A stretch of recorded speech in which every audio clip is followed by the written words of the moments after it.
Proses pertama yang dilakukan untuk menyiapkan tugasan ini ialah melakukan perbincangan di Webex. Perbincangan ini berlangsung selama 1,5 jam bagi membahagikan tugas mengikut tugasan masing-masing. Hasil perbincangan di Webex adalah seperti yang berikut.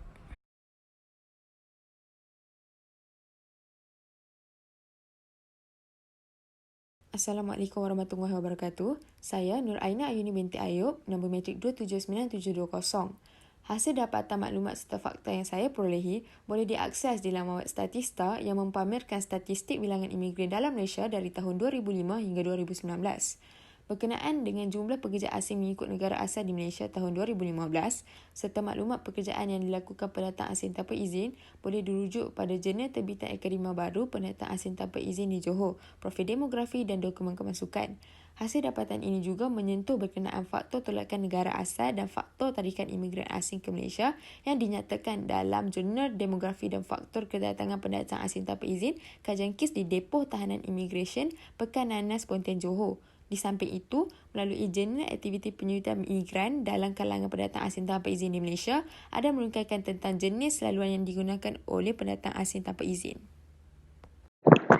Assalamualaikum warahmatullahi wabarakatuh. Nama saya Nur Hidayah Abdul Muluk, nombor matrik 281021. Saya telah mengambil bahagian untuk mencari maklumat dan fakta mengenai imigran di Malaysia.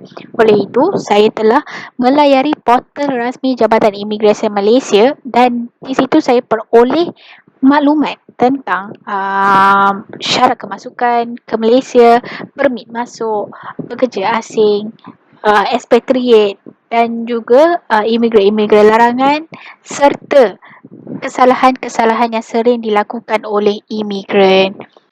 Selain itu, saya telah memperoleh jurnal daripada academia.edu. Selepas saya memperoleh maklumat daripada sumber-sumber ini, saya telah menggabungkan maklumat-maklumat yang saya dapati dan juga maklumat-maklumat yang diperolehi oleh Aina.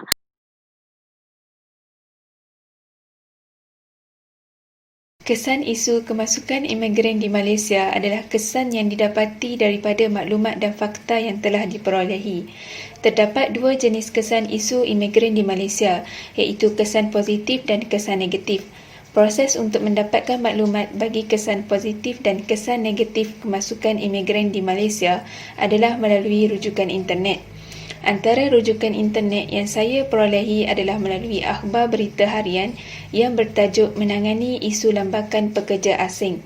Selain itu, saya juga mendapatkan maklumat daripada blog yang ditulis yang bertajuk pendatang asing. Proses untuk mendapatkan maklumat daripada rujukan internet adalah sangat penting untuk mendapatkan informasi dan pengetahuan yang tepat. Terima kasih.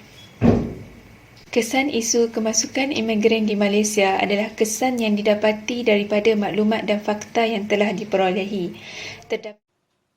Untuk bahagian kesan-kesan isu imigran ini, kami telah melayari internet, membuat kajian dan mendapatkan maklumat daripada beberapa akhbar atas talian seperti M-Star yang bertarikh pada 6 Disember 2016 bertajuk Mengekang Ancaman Bawaan Pekerja Asing, dan dari Sinar Harian bertarikh 5 September 2020 yang bertajuk Pendatang Asing Tanpa Izin, Parti memberi ancaman kepada negara.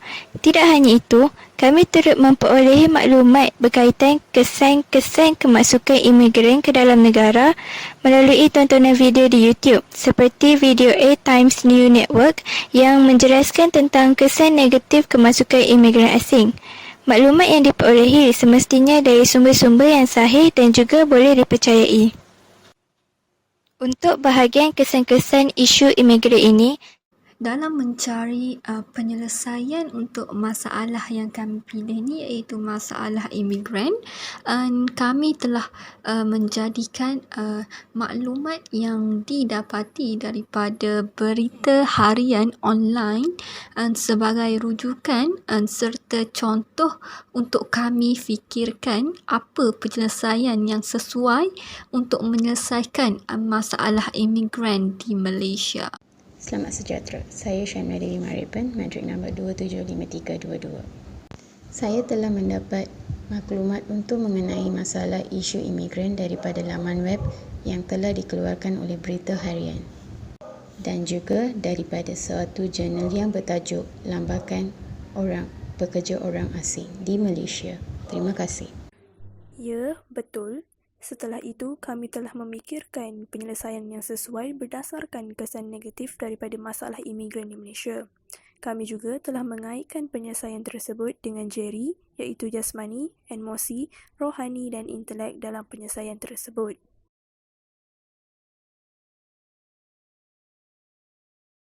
Kami telah memuat turun aplikasi Canva untuk menyiapkan poster ini.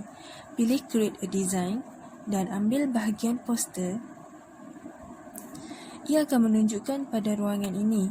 Jika dilihat dalam skrin, terdapat pelbagai latar belakang yang menarik yang terdapat dalam aplikasi ini. Pilih Upload. Pada bahagian ini, para pengguna dapat menyimpan dan memilih latar belakang mengikut cita rasa masing-masing.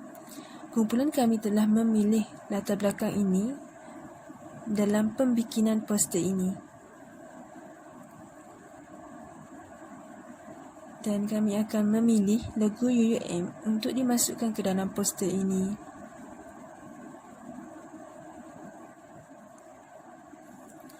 Dan inilah hasil-hasil poster bagi kumpulan kami.